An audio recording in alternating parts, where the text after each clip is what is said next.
안녕하세요. 궤도TV의 궤도입니다. 2019년 과학계는 때 아닌 양자 논란에 휩싸여 글로벌 전쟁으로까지 치닫는 상황인데요. 여기서 양자를 막장 드라마에 필수로 등장하는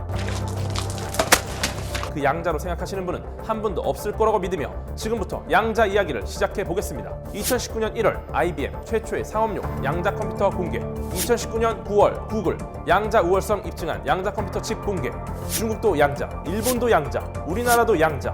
누가 뭐래도 올해는 양자 컴퓨터의 해임이 틀림없어 보입니다. 그리고 이쯤에서 상당히 고통스러운 질문이 등장합니다.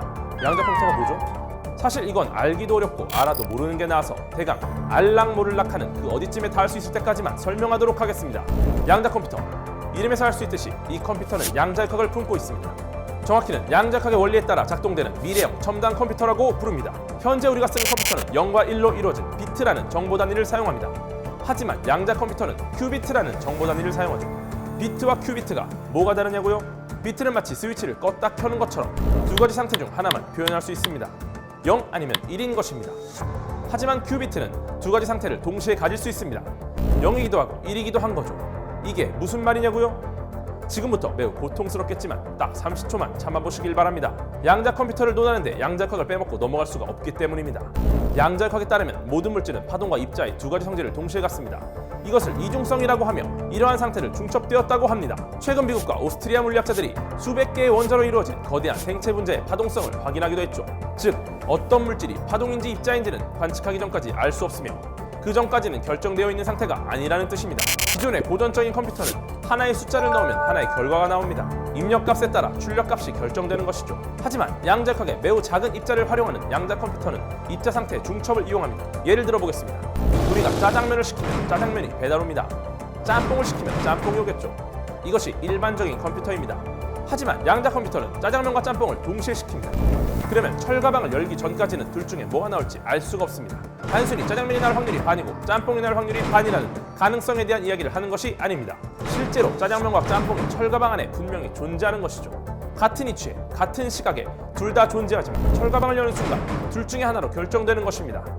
0과 1을 하나씩 넣고 결과를 차례로 비교해보는 방식이 아니라 0과 1이 중첩된 상태로 동시에 계산해서 한 번에 모든 결과를 내놓고 그 중에 최적의 답으로 결정되는 것, 이것이 바로 양자 컴퓨터입니다.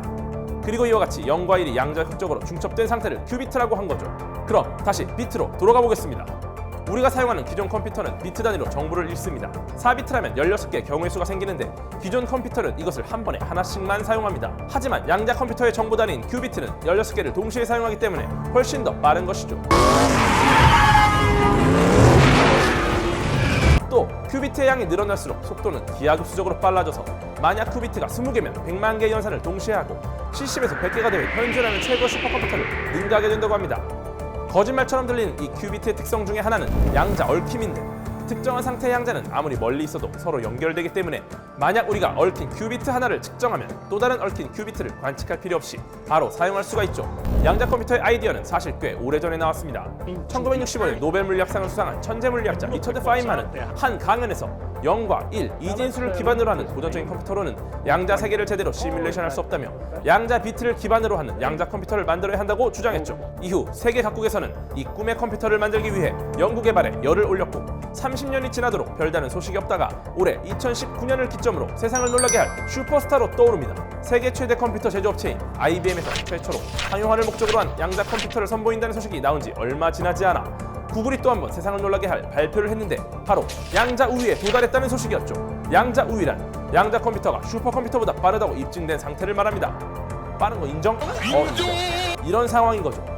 기준은 50큐비트 이상을 사용했을 때인데 구글이 이번에 발표한 양자칩 시커모어의 큐비트 수는 53개로 현존하는 제품 중 가장 뛰어난 양자칩으로 알려집니다. 그럼 얼마나 빠를까요? 구글의 발표에 따르면 기존 슈퍼컴퓨터가 1만 년 만에 할 수 있는 계산을 단 200초 만에 할 수 있다고 합니다. 여기까지만 듣고 양자 컴퓨터가 나오면 또 이게 또 얼마나 비쌀까? 통장 잔고를 걱정하시는 분이 계신다면 걱정하실 필요는 없습니다. 현재 기술로 양자칩은 영하 273도에서만 구동되기 때문에 매우 특별한 희석 냉장고 안에 보관됩니다. 비용도 어마어마하겠지만 집에 두기에는 부담이 많이 되겠죠? 그럼 양자 컴퓨터는 어디에 쓸까요? 구글도 아직 어디에 쓸지 모르겠다고 했지만 많은 사람들이 공개 해킹에 쓰이는 거 아니냐 걱정을 합니다. 양자 컴퓨터의 성능을 고려하면 제법 합리적인 의심이기도 하죠. 오늘날 대표적인 암호 체계인 RSA 암호는 두 개의 큰 소수의 곱인데 현존하는 컴퓨터로는 이 수를 인수분해하는 게 사실상 불가능에 가깝습니다. 그런데 슈퍼컴퓨터와 달리 양자 컴퓨터는 일단 다 때려넣고 계산하기 때문에 언젠가 이 난공불락의 암호도 뚫릴지 모른다는 걱정이 드는 것이죠. 또한 양자 컴퓨터는 인공지능에 날개를 달아줄 기술입니다. 인공지능을 더 빨리 키우기 위해서는 수천억 개의 데이터를 입력해야 하는데 양자 컴퓨터가 그걸 해결해주는 거죠. 일반 컴퓨터에서는 역부족이었던 다양한 모의 실험이 가능해지는 점, 그리고 양자 컴퓨터를 이용한 양자역학적 실험은 대부분의 과학자를 흥분시키는 동시에 엄청난 연구 업적을 탄생시킬 것이라 생각됩니다. 개인적으로는 최적의 경로 찾기에서 굉장한 발전을 보여줄 것 같습니다. 출발점부터 목적지까지의 경로가 100가지라고 했을 때 기존의 컴퓨터는 모든 경로를 계산해서 비교해야 하지만 양자 컴퓨터는 100가지 경로를 동시에 시뮬레이션하고 그 중에 가장 먼저 도착한 하나의 경로만 내놓을 테니 굉장히 효율적이며 빠른 결과를 얻게 되겠죠. 물론 오류를 줄이기 위한 방법도 연구되어야 하고 아직 넘어야 할 산이 많은 양자 컴퓨터이긴 하지만 기술의 한계를 짐작할 수 없기에 그 미래가 더욱 기대되는 것만은 확실합니다. 구글 또한 이번에 개발된 양자 컴퓨터 기술을 독점하지 않겠다는 의견을 밝혔습니다. 전 세계 연구자들이 자유롭게 공유하고 연구할 수 있다면 세상은 매우 큰 도약의 기회를 얻게 될 것입니다. 양자 컴퓨터가 인류의 미래를 어떻게 혁신적으로 바꿔놓을지 기분 좋은 상상을 해보면서 궤도TV 여기서 마치겠습니다. 지금까지 궤도TV의 궤도였습니다.